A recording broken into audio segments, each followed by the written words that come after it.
हाय नमस्कार, स्वागत है आपका मेरे नेक्स्ट सेशन में। जैसा कि आप लोग जानते हैं कि हम लोग पिछले वीडियो में जो डिस्कस कर चुके थे वो सेट के बारे में डिस्कस किया था। वो फर्स्ट लेक्चर था सेट। सेट में दो चीज़ें पढ़ेंगे हम। सेट मतलब समुच्चय कहते हैं। जो हिंदी मीडियम के विद्यार्थी हैं वो समुच्चय पढ़ेंगे उनको, और समुच्चय के नाम से जानेंगे एक्चुअली। और जो इंग्लिश मीडियम के विद्यार्थी होंगे वो उसको सेट कहेंगे, सेट बोलते हैं, समुच्चय को इंग्लिश में सेट बोल देते हैं। फर्स्ट लेक्चर हमारा ऑलरेडी हो चुका है सेट के बारे में। सेट में हम दो चीजें पढ़ेंगे, एक थ्योरेटिकल पार्ट पढ़ेंगे और एक न्यूमेरिकल पार्ट पढ़ेंगे। मतलब एक में थ्योरी पढ़ेंगे, ओके, कि फिट एक्चुअली है क्या, डिफाइन कैसे होती है, कौन कौन से टर्म इसमें यूज होते हैं, और फिर उस पर आधारित सवालों को सॉल्व करेंगे, उस पर न्यूमेरिकल करेंगे। तो दो हो गए, एक थ्योरेटिकल एक न्यूमेरिकल। तो हम अभी थ्योरेटिकल पार्ट में चल रहे हैं। इसके कम्प्लीटली आई थिंक 2 या 3 लेक्चर खत्म हो जाएगा, फिर 2 लेक्चर में न्यूमेरिकल खत्म हो जाएगा। टोटल 5 से 6 लेक्चर में पूरा सेट खत्म हो जाएगा। ऑलमोस्ट आधा आधा घंटे के आसपास के सारे लेक्चर्स होंगे, ओके। उसके बाद हम लोग रिलेशन एंड फंक्शन स्टार्ट करेंगे, संबंध एवं फलन जिसे कहते हैं। तो आज का जो वीडियो है उसमें हम लोग नल सेट के बारे में पढ़ेंगे। नल सेट को हिंदी में रिक्त समुच्चय कहते हैं। इक्वल सेट के बारे में पढ़ेंगे, समान समुच्चय कहते हैं। और चौथा नंबर पूरक समुच्चय के बारे में पढ़ेंगे, जिसको हम लोग कॉम्प्लीमेंट्री सेट कहते हैं। और difference of sets, difference of sets का मतलब होता है सेट मतलब समुच्चय, समुच्चयों का अंतर। डिफरेंस ऑफ सेट्स के बारे में पढ़ेंगे। फिर हम फाइनाइट सेट के बारे में पढ़ेंगे, परिमित समुच्चय क्या होता है। फिर हम इनफाइनाइट सेट के बारे में पढ़ेंगे कि अपरिमित समुच्चय क्या होता है। और ये एक लास्ट बचा सिंगलेट, सिंगलेट समुच्चय के बारे में पढ़ेंगे, जिसे हम हिंदी में एकल समुच्चय कहते हैं, सिंगलेट सेट, ओके। इन सब चीजों के बारे में हम लोग पढ़ेंगे। फिर इसके बाद हम इसी लेक्चर में वेन डायग्राम स्टार्ट करेंगे, वेन डायग्राम पढ़ेंगे। और आज के जो सेशन होगा वो केवल इसमें होगा, इसके बारे में पढ़ेंगे और वेन डायग्राम पढ़ेंगे, ओके। जो नेक्स्ट सेशन होगा वो न्यूमेरिकल पे बेस्ड होगा और डी मॉर्गन थ्योरम होगी। दो चीजें और बची, ये बचा, इसके बाद वेन डायग्राम अभी खत्म हो जाएगा, ओके। और उसके बाद दो चीजें और बचेंगी आपकी, एक डी मॉर्गन थ्योरम, ओके, फिर न्यूमेरिकल बचेंगे। 2 लेक्चर और बचे, उसके बाद सेट पूरा खत्म हो जाएगा। तो हम लोग स्टार्ट करते हैं नल सेट। ध्यान से पढ़िएगा, दिमाग से पढ़िएगा। और एक बात और याद रखिएगा, जो बच्चे पढ़ रहे हैं रेगुलरली, मैं उनको बोल रहा हूँ 1 महीने में मैथमेटिक्स कंप्लीट हो जाएगा, हर क्वेश्चन और अच्छे से कराया जाएगा, बेहतर तरीके से कराया जाएगा। आप किताब को जब सॉल्व करोगे तो आप कंप्लीटली सारी चीजें को सॉल्व कर पाओगे, क्योंकि आप यहाँ पे अगर अच्छे से पढ़ रहे हो तो कंटिन्यूसली कंसिस्टेंटली आप उसको पढ़ते रहिए जो मैं पढ़ा रहा हूँ, ओके। और बड़े दिमाग से और ध्यान से पढ़िएगा, चीजों को समझिएगा कि क्या मैं बता रहा हूँ, ओके। बहुत सारे क्वेश्चन, बहुत सारे न्यूमेरिकल्स आपको करा दिए जाएंगे। इस तरीके से नहीं होगा कि 2 क्वेश्चन हो गए, 4 क्वेश्चन हो गए, चैप्टर खत्म हो गया। नो नो, इस तरीके की पढ़ाई बिल्कुल नहीं होगी। जेन्युइन पढ़ाया जाएगा, जेन्युइन। आपको कोचिंग की पढ़ने की कोई जरूरत नहीं है, okay. Alright, hope you understand well what I am trying to saying. So let's start. Null set, null set क्या होता है, हिंदी में रिक्त समुच्चय कहते हैं। क्लियर है नाम से। एक ऐसा सेट जिसमें नलिटी हो, नलिटी मतलब कुछ भी ना हो, उसको क्या कहेंगे, नल सेट कहेंगे। उसको क्या कहेंगे, रिक्त। रिक्त का मतलब होता है खाली। एक ऐसा समुच्चय जो खाली हो, जो रिक्त हो, उसको क्या कहेंगे, नल सेट कहेंगे। जैसे जैसे मैं कहूं कि हमारे पास a इक्वल टू ऐसे है, तो इसको क्या कह देंगे, ये देखो ये एक सेट है ना सेट, इसके अंदर एलिमेंट कुछ नहीं है, इसलिए इसको क्या कह देंगे, this is the null set. क्या कह देंगे, this is the null set, okay. कई बच्चे कंफ्यूजन होते हैं कि जीरो, जैसे मैं लिख दूं a इक्वल टू 0। आपको पता है सेट को हमेशा ब्रैकेट के अंदर लिखा जाता है, इस ब्रैकेट के अंदर। और इसके अंदर मैं 0 लिख देता हूं, कई बच्चे कह देते हैं ये नल सेट है, इसमें कोई एलिमेंट है ही नहीं, इसमें कोई अवयव है ही नहीं। नहीं, ये नल सेट नहीं है। मैं आपको बता दूं, ये नल सेट नहीं है। क्यों? क्योंकि इसके अंदर एक एलिमेंट है। वो एलिमेंट क्या है, 0 है। और ये एक एलिमेंट तो है ना, वो क्या है, 0 है, इसलिए ये क्या है, नल सेट नहीं है। कई बच्चे कंफ्यूजन होते हैं कि 0 को नल सेट बोल देते हैं। नो, ये एक क्या है, ये नल सेट नहीं है, ओके।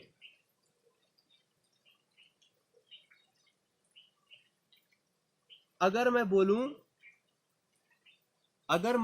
बोलूं कि इसके सबसेट लिखिए, इस ए के क्या लिखना है, सबसेट लिखना। सबसेट मतलब उप समुच्चय लिखना है, तो कैसे लिखोगे, ए इक्वल टू आपको पता है 5 एक ऐसा सेट होता है जो सभी का सबसेट होता है, आपको पता है। तो एक ये हो गया 5 और दूसरा क्या हो जाएगा 0 itself, जिसका सबसेट निकाल रहे होते हैं वो खुद एक सबसेट होता है, ये आपको पता होना चाहिए। तो इसमें कितने हो गए, एक ये हो गया, एक ये हो गया। लेकिन जब हम लोग इसकी बात करते हैं, ये नल फेट नहीं है, आप याद रखना, क्योंकि इसमें दो फेट है, एक 5 है और एक 0 है। ओके, तो इसमें अब मैंने क्या बताया, नल फेट क्या होता है, जिसमें कोई भी एलिमेंट ना, इवन 5 ही ना हो, उसको नल फेट कहते हैं। जैसे इसमें देखो ब्रैकेट के अंदर कुछ भी नहीं है, इसलिए इसको क्या कहेंगे, नल फेट कहेंगे। अब इसमें हम ये नहीं कह सकते कि 5 इसका क्या है, एक सबसेट हो जाएगा। नो, ये बात गलत है, इसका कोई सबसेट नहीं होगा, ये बात याद रखिएगा। और hope you understand what I am trying to saying. इसका ये एक रिक्त समुच्चय है, ये एक नल फेट है, इसका कोई भी सबसेट नहीं होगा। क्या नहीं होगा, सबसेट नहीं होगा। सबसेट मतलब उप समुच्चय नहीं होगा। अगर आपको सबसेट समझ नहीं आ रहा हो तो पिछला वीडियो आप देखेगा, उसमें आपको सबसेट पूरा सब कुछ अच्छे से बताया गया है, उसको पहले समझिएगा और फिर यहाँ पे आइएगा, तब आपसे समझ आएगा। ओके, मैं एक बार बता दूं सबसेट क्या होता है। देखो, एक होता है सेट, एक होता है सबसेट। सेट का सबसेट मतलब जो सेट के अंडर में काम करे, जो सेट के अंदर वैल्यू हो, उसको क्या कहते हैं, सबसेट कहते हैं। ओके, मतलब सेट का एक हिस्सा होता है, वो क्या होता है, वो सबसेट होता है। और सेट क्या है, ये है एक बहुत बड़ा सेट दिया होगा, उसमें से कुछ एलिमेंट लेने होंगे, वो क्या कहलाएगा, सबसेट कहलाएगा। इस तरीके से होता है सबसेट। आप पिछला वीडियो देखिएगा, उसमें बहुत अच्छे समझाया है, तो आपको समझ आया कि नल फेट क्या होता है। नल फेट एक ऐसा फेट जिसमें कोई भी एलिमेंट ना प्रेजेंट हो, उसको कहते हैं नल सेट। ओके,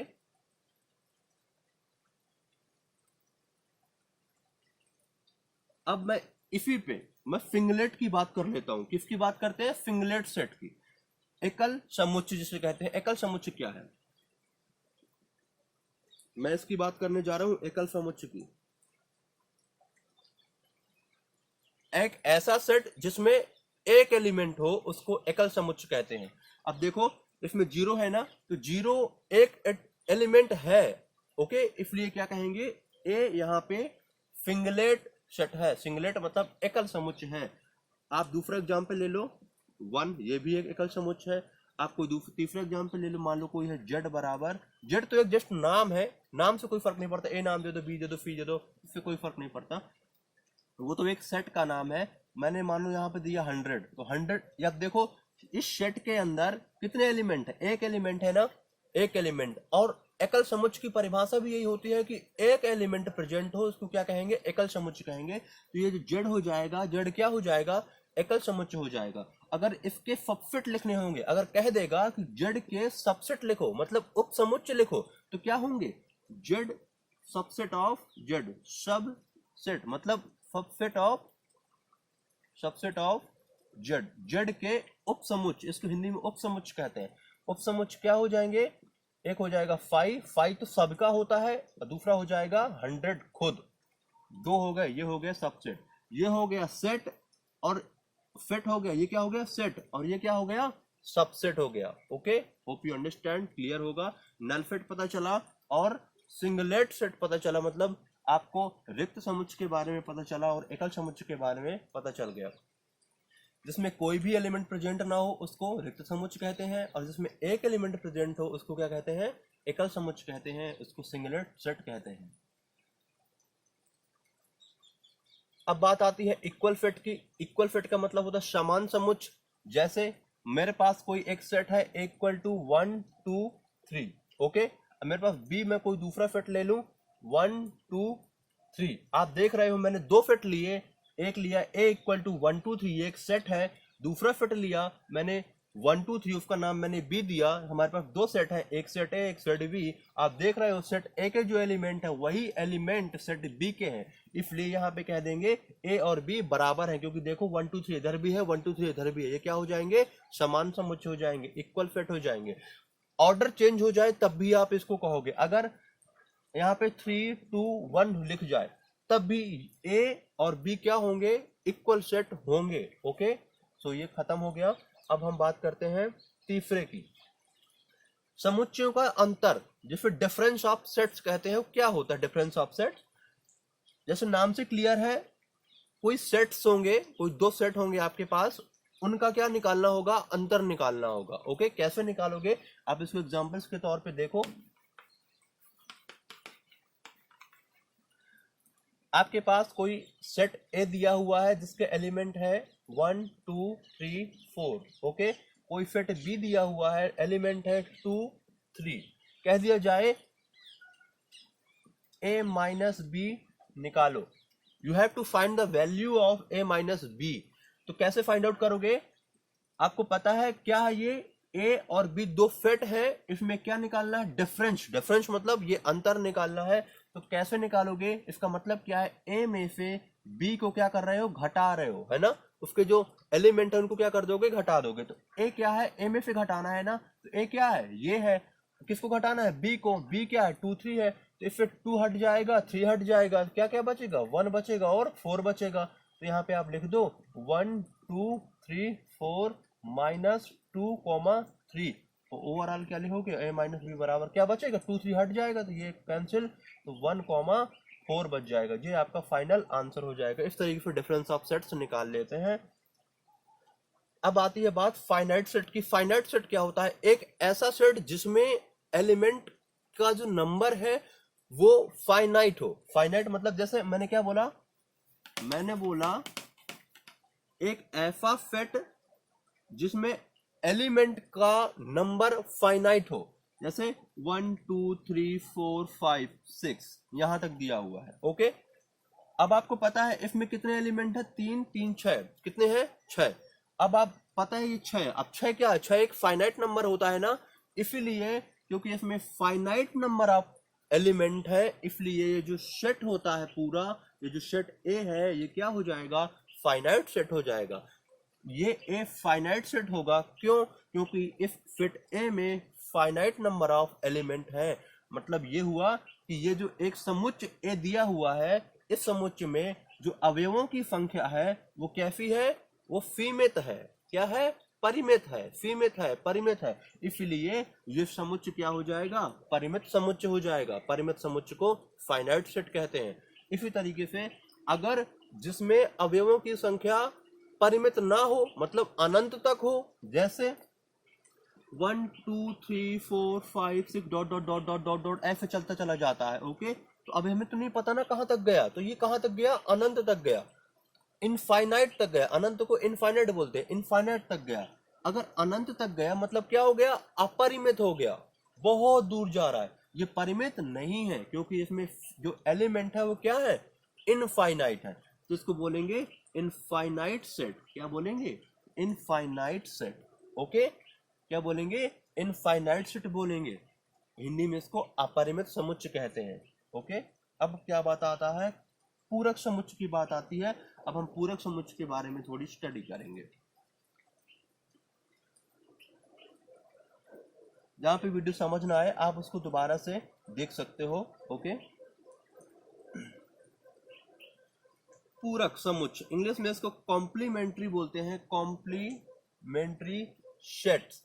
ये क्या होता है आपको पता है, देखियो एक होता है यूनिवर्सल सेट। हम पहले इसके पहले हम यूनिवर्सल सेट की बात कर लेते हैं। Okay, universal set. ओके, अगर आपको कॉम्प्लीमेंट्री सेट, कॉम्प्लीमेंट्री सेट को हिंदी में बोलते हैं पूरक समुच्चय। क्या बोलते हैं, पूरक समुच्चय। पूरक क्वेश्चन आएगा, एक सेट दिया रहेगा और एक यूनिवर्सल सेट दिया रहेगा, दो चीजें होंगी। एक कोई सेट दिया रहेगा, क्या दिया रहेगा, कोई एक सेट दिया रहेगा और क्या कहेगा, और एक यूनिवर्सल सेट दिया रहेगा। दो चीजें होंगी, यूनिवर्सल सेट होगा और एक सेट होगा। कह देगा क्या निकालो, पूरक समुच्चय निकालो। क्या निकालो, पूरक समुच्चय निकालो। कैसे कैसे निकालोगे पूरक यूनिवर्सल सेट क्या होता है पहले इसको समझो। यूनिवर्सल सेट का मतलब होता है एक बहुत बड़ा सेट होगा। ओके, उस पूरे सेट में से जो दूसरा सेट दिया होगा उस दूसरे सेट को घटाना होगा। मतलब एक बहुत बड़ा सेट है, उसमें से कोई छोटा सेट घटा दो, जो बचेगा वो क्या कहलाएगा, कॉम्प्लीमेंट्री सेट कहलाएगा, पूरक समुच्चय कहलाएगा। ओके, जैसे मैं एग्जांपल के तौर पे बताता हूं, कोई यूनिवर्सल सेट को यू से लिखा जाता है। यू बराबर दिया है आपका 100 200 300। ओके, ना, और आपको दिया है ए बराबर 100। क्या दिया है, 100 और कह दिया कि ए का पूरक समुच्चय निकालो। क्या निकालो? ए का पूरक समुच्चय निकालो, या कह दे कि कॉम्प्लीमेंट्री ऑफ ए निकालो। क्या निकालो? कॉम्प्लीमेंट्री ऑफ ए निकालो। तो कैसे निकालोगे आप निकालोगे फॉर्मूला। देखो जो अब कॉम्प्लीमेंट्री किसका निकालना है? ए का निकालना है ना। तो फिट क्या है? फिट तो ए है, ये एक फिट ए है। अगर इसको मुझे कॉम्प्लीमेंट्री बोलना है तो मैं कहूंगा ए डैश।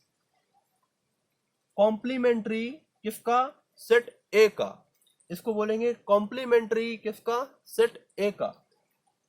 तो ये है फिट ए, इसको बोलेंगे कॉम्प्लीमेंट्री ऑफ सेट ए या पूरक समुच्चय बोलेंगे। ओके, तो कैसे निकालते हो? फॉर्मूला क्या होता है? A dash equal to U minus A. मतलब जो कॉम्प्लीमेंट्री, ये कॉम्प्लीमेंट्री ऑफ सेट ए निकालोगे, उस सेट ए को जो आपका यूनिवर्सल सेट होगा। यूनिवर्सल सेट का मतलब होता है जो पूरा समुच्चय होगा, सार्वभौमिक समुच्चय होगा, उसमें से जो बड़ा वाला समुच्चय होगा उसमें से किसको घटाओगे? इस सेट ए को घटा दोगे। किसको घटा दोगे? इस सेट ए को घटा दोगे। तो आपको पता है यू क्या दिया था? 100, 200, 300। इसमें से क्या घटाना है? ए को घटाना है। तो ये 100 चला जाएगा, मतलब ये चला जाएगा, तो क्या बचेगा? 200 और 300 बच जाएगा। तो यहाँ पे क्या आ जाएगा? ए डैश बराबर 200, 300। ये आपका आंसर हो गया कॉम्प्लीमेंट्री ऑफ सेट ए निकाल के। ओके, मैं एक एग्जाम्पल और ले लेता हूं, आपको समझ आएगा। जैसे मान लो कोई एग्जाम्पल है b बराबर 2, 3, 4, 5। ओके, और u दिया है आपका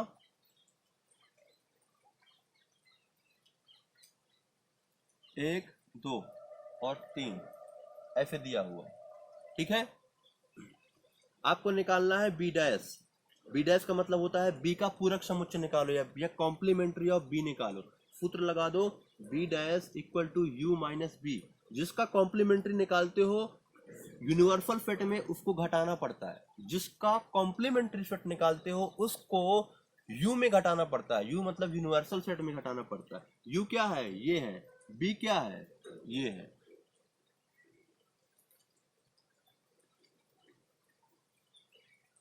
मैंने एक बात याद रखना, नोटिस करना मेरे बात को। मैंने बोला जिसका कॉम्प्लीमेंट्री फिट निकालते हो। किसका कॉम्प्लीमेंट्री फिट निकालते हो? बी का निकालते हो। बी का। B is not a complementary, B is a set. B is a set. B dash is a complementary set. Okay, अंतर समझना। बी डैश कैसे निकालेंगे? यू माइनस बी निकालेंगे। यू क्या है? 1, 2, 3 और बी क्या है? 2, 3, 4, 5। ओके, बी को घटाना है ना, तो बी में देखो क्या क्या घटेगा? 2 घट जाएगा और 3 घट जाएगा। आपको पता है ना यू में से क्या घटाना है? बी को घटाना है। अब एग्जाम्पल के साथ गलत ले लिया मैंने, यहाँ पे 4, 5, 6, 7 ऐसे कर लो। तो u माइनस बी, तो 2, 3, 4, 5 चला जाएगा। 2, 3, 4, 5 ये चला जाएगा, ये चला जाएगा, ये चला जाएगा। क्या बचेगा? 1 बचेगा, 6 बचेगा, 7 बचेगा। 1, 6, 7 ये क्या निकल आएगा? ये निकल आएगा बी डैश। इस तरीके से आप कॉम्प्लीमेंट्री सेट निकालते हो। Hope you understand clearly. तो आपका ये पूरा का पूरा कंप्लीट हो गया जो मुझे पढ़ाना था आज के सेट में, जो थ्योरी पार्ट था। अब हम लोग वेन डायग्राम पे फोकस करेंगे।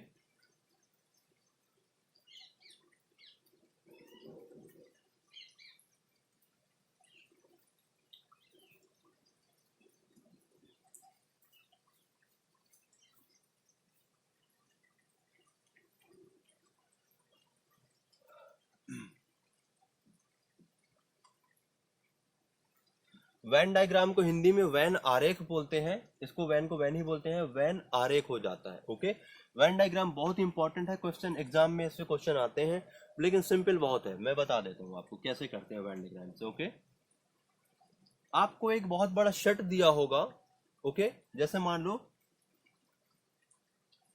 ये, इसको मैंने दिया कि ये क्या है? ये एक यू है, कोई सेट है, यूनिवर्सल सेट है ये कंप्लीटली। और याद रखना इसमें कोई भी 2 छोटे सेट दे सकता है। जैसे मान लो मैंने इसका नाम दिया ए, इसका नाम दिया मैंने बी। ओके, अब मुझसे कह दिया जाए कि आपको ए इंटरसेक्शन बी निकालना है। इंटरसेक्शन का मतलब क्या होता है? उभयनिष्ठ। और यूनियन का मतलब क्या होता है? सर्वनिष्ठ। याद रखना, हिंदी वालों को बता रहा हूं मैं। A intersection B, A intersection B मतलब ए और बी का क्या निकालना है? सर्वनिष्ठ उभयनिष्ठ निकालना है। क्या निकालना है? उभयनिष्ठ निकालना है। मतलब ऐसा एलिमेंट, ऐसा सेट निकालना है जो ए में भी हो और बी में भी हो। ए इंटरसेक्शन का मतलब क्या होता है? इंटरसेक्शन बी का ए में भी हो और बी में भी हो। अब देखो, ये कोई सेट ए है और ये कोई सेट बी है। अब हमने इसको गोले से ही क्यों बनाया? आप गोले से ही यहाँ पे बनाओ, क्योंकि जो किताबों में आपको मिलेगा वो यहाँ पे गोले से ही बना करके मिल रहा है। ओके, ये कोई पिक्चर है, कोई भी आप ड्रॉ कर सकते हो, ऐसा नहीं है, लेकिन आप बेसिकली यही बनाओ क्योंकि बुक्स में आपको यही मिलेगा, तो कंफ्यूजन नहीं रहेगा। ओके, जैसे हम लोग लिखते हैं ना a इक्वल टू 1 2 3। ओके, इस पूरे को हमने एक ऐसे बना दिया कि ये कोई सेट a है। अब मैथमेटिक्स में ऐसे लिखते थे, वेन डायग्राम में हम उसको ऐसे लिखने लगे हैं। ओके, तो ये कोई सेट है a है और ये कोई सेट है b है। ओके, कहता है a इंटरसेक्शन b निकालो। इसका मतलब है a में भी हो और b में भी हो। अब बताओ, ये पूरा का पूरा a है और ये पूरा का पूरा b है, तो ये हिस्सा तो है नहीं है, ये हिस्सा a का है पूरा, ये हिस्सा b का है, लेकिन वो हिस्सा हमको चाहिए जो दोनों में हो। तो कौन सा हो जाएगा? ये वाला, ये हिस्सा दोनों में है, ये क्या हो जाएगा? इसको कहेंगे ये a इंटरसेक्शन b। ओके, अब जैसे मान लो हमको निकालना है, हमारे पास कोई सेट a है, ये कोई सेट b है और ये कोई हमारा यूनिवर्सल सेट u है। हमको निकालना है a यूनियन b। इंटरसेक्शन का मतलब समझ आया कि वो चीज, वो सेट जो दोनों में हो, ए में भी हो बी में भी हो। यूनियन का मतलब क्या होता है? यूनियन का मतलब होता है ए के सारे एलिमेंट और बी के भी सारे एलिमेंट। मतलब ए का पूरा सेट चाहिए और बी का भी पूरा सेट चाहिए, बस वो दोनों रिपीट ना करें, ऐसा होता है। उसको कहते हैं ए यूनियन बी। यूनियन का मतलब होता है, क्या होता है यूनियन का मतलब? सर्वनिष्ठ, मतलब सब कुछ चाहिए, बस रिपीट वरना करता हो। अब जैसे मान लो हमारे पास कोई सेट ए है और ये क्या है? ये सेट बी है। यूनियन इंटरसेक्शन अगर समझ में आए तो मैंने मैथमेटिक्स के इसके पिछले वाले लेक्चर में कंप्लीट है, इसके बारे में बहुत पढ़ाया हुआ है, एग्जाम्पल भी कराया है, वो वाला देख लेना, समझ आएगा। तो ए भी चाहिए बी भी चाहिए, तो ए पूरा चाहिए हमको, ये पूरा ए चाहिए। अब बी भी चाहिए तो ये बी चाहिए पूरा। अब आप इसमें एक चीज देख रहे हो कि ये वाली जो चीज है, ये जो इंटरसेक्शन, मतलब ये वाली जो चीज है, ये वाला जो हिस्सा है, ये जो पार्ट है, ये दो बार कंसीडर कर लिया गया है। एक बार जब ए को लिया पूरा तो ये आया ना इतना, जब बी को लिए तो फिर आ गया ये इतना। तो एक बार हम इसको घटा देते हैं जब मैथमेटिकली हम इसको प्रूफ